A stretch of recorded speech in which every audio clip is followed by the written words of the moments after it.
अस्सलाम वालेकुम एवरीवन, कैसे हैं आप। उम्मीद करती हूँ आप सब अच्छे से होंगे। मैं भी बिल्कुल ठीक हूँ। मैं हूँ आपके दोस्त दिलकश। आप देख रहे हैं रिएक्शन विद दिलकश। तो दोस्तों, आज की वीडियो में मैं एक दोगले इंसान का जो है दोगला चेहरा मैं दिखाना चाहूँगी और दोनों क्लिप्स दोनों वीडियो में आपको दिखाऊँगी कि अब एपी सिंह क्या हो गया है और पहले एपी सिंह क्या था।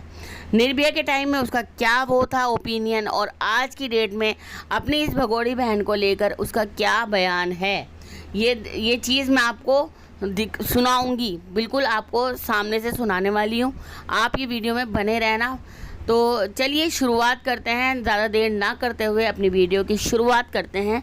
तो पहले एपी सिंह का पहले का ये बयान सुनिए कि एपी सिंह अपनी ही बेटी के बारे में क्या कह रहा है। यानी कि क्या कहा था उसने, मैं थोड़ा सा आपको बता देती हूँ यहाँ पर कि उसने ये बोला था कि अगर मेरी बेटी कोई बॉयफ्रेंड बनाती है या शादी से पहले कोई संबंध बनाती है तो मैं उसे अपने फार्म हाउस पर ले जा कर के उसमें आग लगा दूँगा अपने ही घर वालों के सामने। तो दोगला, ये देखिए इसका क्लिप। मेरी बेटी जहाँ जा रही है जो करने में, बेटी जाओ जाओ चाहे आ जाना, चाहे चले जाना। वो नहीं था आदमी नहीं, मैं इंसान नहीं हूँ, मुझे अपने लाइसेंस रद्द होने से बचाना है। बेटी तुम्हें जहाँ जाना है तुम जाओ, स्वतंत्र हो तुम जाने। मैं ऐसा नहीं कहने वाला। मेरी बेटी है, मैं जो मर्जी करूँ। यहाँ पर इन शख्स की बात सुन के लग रहा है कि ये अपनी बेटी को अपनी जागीर समझते हैं, औरतों को अपनी मिल्कियत समझते हैं। उसकी आप जला देने वाली बात कर रहे हैं, आप उसकी इज्जत नहीं कर रहे हैं। शर्म कीजिए, आप इस तरह से बात कर रहे हैं। अपनी ही सगी बेटी को के बारे में बात कर रहा है कि मैं उसको जिंदा जला दूंगा अगर उसने ऐसी कोई हरकत की। इस भगोड़ी बहन के बारे में क्या ख्याल है, जो भगोड़ी बहन तेरी 70 यार करके आई है। दोस्तों सुनिए आगे ये दोगला आदमी क्या बोल रहा है।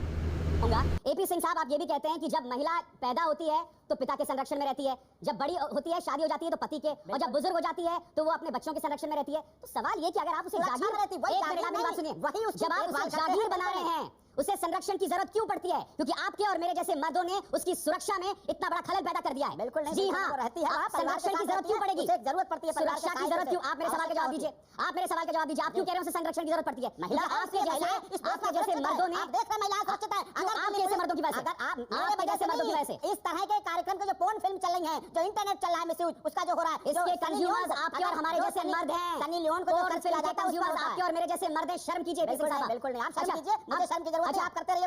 अच्छा, ब्रेक में जाने से पहले एक और बयान हम एपी सिंह साहब का सुनाना चाहेंगे जिसमें इन्होंने लगभग रेप को किस तरह से जस्टिफाई किया है। ये सुनिए बयान।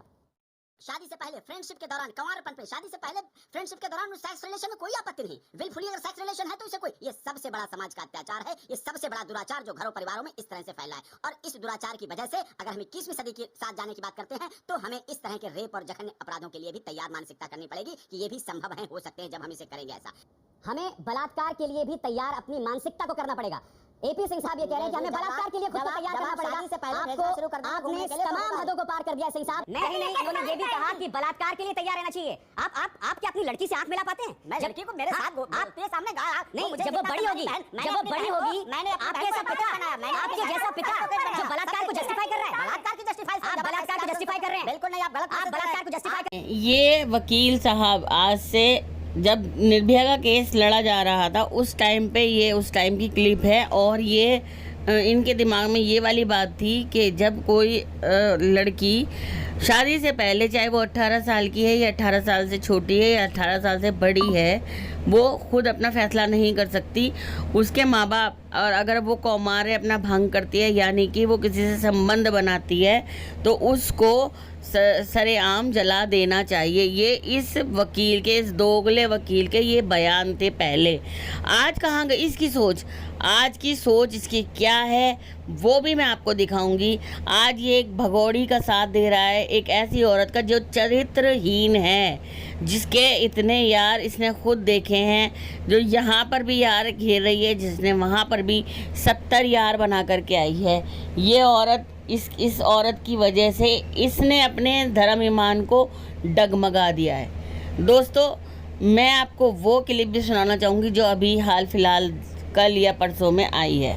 तो सुनिए एपी सिंह का दोगला दूसरा बयान। पाकिस्तान से आई सीमा हैदर अब भारत में सीमा सचिन मीना। अरे सीमा सचिन मीना तो भारत में हुई ना। सीमा सचिन मीना, आप उसके साथ जिसका तलाक हो चुका, पाकिस्तान में तलाक हो चुका, जो पाकिस्तान में सनातन, उसके अंदर सीमा हैदर पत्नी गुलाम हैदर, दूसरी देखिए सीमा हैदर पत्नी गुलाम हैदर, ये शिकायत के हैं। और इसके बेल जो हुई थी, जो इस पे बेल मिली थी, उस पर भी सीमा गुलाम हैदर के नाम से ही इस औरत को बेल मिली हुई है। तो अब ये वकील साहब हमें बता दें कि जब ये हमें जस्टिफाई कर रहे हैं इस बात को कि हम इसे सचिन मीना कहें, तो उन पेपर्स में इन्होंने सीमा गुलाम हैदर क्यों लिखवाया, सीमा सचिन मीना क्यों नहीं लिखवाया? चलिए दोगलापन दूसरा आगे सुनते हैं वकील साहब का। दुखी मत टेबल में रखे आप, बहुत टेबल पे नहीं, तुम्हारे जैसे सबके लिए बड़ा सबूत रखता हूँ। चलाओ जूम, टीम से करो, लाइट जलाओ और जूम करो पूरा। ये क्या लिखा है? Government of Uttar Pradesh. ये क्या लिखा है? कैमरा पे। उत्तर प्रदेश शासन, गवर्नमेंट ऑफ उत्तर प्रदेश, चिकित्सा स्वास्थ्य विभाग, ग्रेटर नोएडा औद्योगिक विकास प्राधिकरण, birth certificate Bharti Meena alias Meera, ये है दिया हुआ है सर्टिफिकेट। ये चलाइए अपना। This is a part of citizenship. Media की नजर मान के चलना चाहिए कि जो कानून सिटीजनशिप के लिए हमारे हिंदुस्तान में बना हुआ है, उसे ताक पे रख के इन एपी सिंह की बात माननी चाहिए, दोगले वकील की बात माननी चाहिए कि अब हम कानून को उल्टा कर रहे हैं। बच्चों से माँ बाप को सर्टिफिकेट मिलेगा कि वो नागरिक हैं या नहीं इस देश के। माँ बाप से बच्चों को नहीं मिलेगा, बच्चे बाद में पैदा हो जाएंगे, उसके बाद माँ बाप को ये सर्टिफिकेट मिलेगा। नागरिकता उनको जब मिलेगी जब बच्चे पैदा हो जाएंगे। पहले से वो क्या थे क्या नहीं थे, इससे कोई फ़र्क नहीं पड़ता। वकील साहब का ये कहना है, मेरा नहीं है। ये वकील साहब इस बात में अपनी दोहरा रहे हैं। और ये जो हाथ से बनाया हुआ सर्टिफिकेट है ना, बर्थ सर्टिफिकेट हाथ से नहीं बनाया जाता, कंप्यूटराइज होता है, इसे हाथ से नहीं लिखा जा सकता। वकील साहब ने तो हमारे हिंदुस्तान के कानून की धज्जियाँ ही उड़ा दी हैं। यहाँ पर हम इनकी बात से बिल्कुल इत्तेफाक नहीं करते। दोस्तों, आपकी क्या राय है? आप ज़रूर बताइएगा मुझे कमेंट में कि क्या ये वकील साहब सही कर रहे हैं या नहीं। आगे सुनते हैं वकील साहब क्या कह रहे हैं। कर रहा था यहाँ चौथी शादी कर ली, आपको मिठाई नहीं आई? मेरे को मिठाई आई। आपको मिठाई? अरे बंदा अपना है, वो तो बहुत प्यार करता है। मैं उसका यूट्यूब चैनल में ही चलवा रहा हूँ, मैं बोलता हूँ तभी उसका यूट्यूब चैनल चलता है। बहुत खुशमिजाज आदमी, भेजता रहता है, कहता साहब आप जैसा महान वकील इस दुनिया में नहीं है, जो हमारी छोड़ी हुई बीवी को, हमारे छोड़े हुए बच्चों को जिसने मामा बना लिया, डबल माँ बन गए। जो काम मैं नहीं कर पाया, कहता है गुलाम हैदर कि जो काम मैं नहीं कर पाया वो आपने हिंदुस्तानी इतने बड़े वकील बनके मेरी बीवी से राखी बंधवाई और मेरे बच्चों के मामा बन गए। मैं इस उपकार को जीवन में कभी नहीं भूलूंगा। बच्चे तो थे ना उसके, लगता है उसे, हमारे पास फोटो खिंचाने आते इतने लोग, और वो बच्चा ही फोटो, तो उसे खुशी तो अंदर होती है। अरे मेरा बच्चा तरक्की कर रहा है। मैं कहता हूँ ये तो भारत में वकील बनेगा, तो उसे लगता है अरे वाह ये वकील तो बहुत बढ़िया। अगर ऐसा कुछ 10वां हिस्सा भी वकील इसने बना दिया, बल्ले बल्ले हो। दोस्तों, वकील साहब का कहना ये है कि वो बच्चे यहाँ पर वकील बनेंगे, इसी खुशी में गुलाम हैदर इनको मिठाई भेजता है और दूसरी शादी कर लेता है, और वो इनकी बात से सहमत है, इनका ही आदमी है।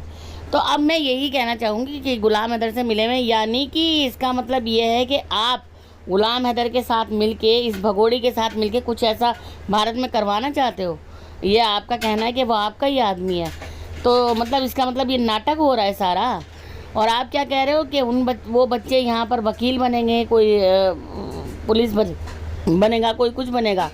तो भाई यहाँ के जो बच्चे हैं जो पढ़ रहे हैं उनको तो छोड़ दो, जो भगोड़ी आई है उसके बच्चे यहाँ पर वकील बनेंगे, उसके ही बच्चे यहाँ पर सब कुछ करेंगे, ठीक है ना। यही इन वकील साहब का कहना है। सीमा की आवाज सुनाई दे रही है और वो कह रही बकरीद मनाई जाती थी, पाकिस्तान में बढ़िया जाती है, बकरा खाने को मिलता था। देखो, सीमा के नाम पर, डॉक्टर एपी सिंह के नाम पर, उसके बच्चों के नाम पे, सचिन के नाम पे कम से कम इस देश में 1000 चैनल चल रहे हैं। उनकी रोजी रोटी का साधन है, चलाने दो, उनकी असली बकरीद बन जाए। अगर सीमा की फेक वीडियो, अगर सीमा की नकली आइडियो से, मेरी नकली आइडियो से उनका असली बकरीद बन जाती है, उनके यहाँ थोड़ा मटन चिकन बिरयानी श्री खोपड़ी मगज जीबी रांग टांग जांग आन दांत बन जाते हैं उनके यहाँ, तो क्या बुराई है? उनके यहाँ खुशहाली आ जाने दो, रोटी खाने दो। एपी सिंह तो सबको रोटी देता है। दोगले वकील, सुन मेरी बात।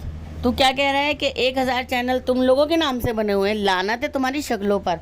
तुम इस भगोड़ी को भेज दो यहाँ से। क्या इससे, जब ये यहाँ पर नहीं थी तो क्या चैनल बने हुए नहीं थे? तब भी लोग चैनल बना रहे थे और चल भी रहे थे लोगों के चैनल।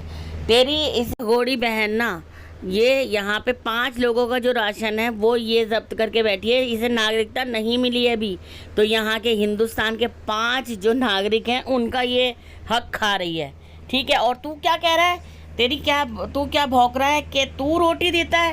अरे तू भगवान बन गया है क्या? हिंदुस्तान के लोगों का भगवान है तू, जो तू रोटी देगा। तेरी शक्ल पे लानत है, तेरी शक्ल पे कोई थूकना भी पसंद नहीं करता। निर्भया केस से जब से तूने दोगलापन किया था ना, तो तू और अब जो ये केस तूने लिया है ना, इससे और लोग तुझसे नफरत करने लगे हैं। इस भगोड़ी को लाकर यहाँ पर जो तूने बसाया है ना हम हिंदुस्तान में, वो इस बात को तेरी इस जनता कभी माफ़ नहीं करेगी तुझे। याद रखना, जब तू मरेगा ना तो तेरे मुंह में गंगा जल छिड़कने वाला भी कोई नहीं होगा, याद रखना। और ये भगोड़ी का अंत तो सब देखेंगे, क्योंकि इसने सिर्फ हिंदू मुसलमान करना सिखाया है, जो कि ये बहुत अच्छे से करती है। इसका अंत भी बहुत बुरा होगा, देख लेना, तू भी देखेगा और पूरी दुनिया देखेगी। दोस्तों, ये वीडियो आपको कैसी लगी? वीडियो अच्छी लगी हो और इन दोनों की धुलाई अच्छी लगी हो तो प्लीज़ वीडियो को लाइक करें, चैनल को ज़रूर सब्सक्राइब करें और वीडियो को शेयर भी ज़रूर करें। तो मिलते हैं अगली वीडियो में, तब तक के लिए बाय, अल्लाह हाफिज़।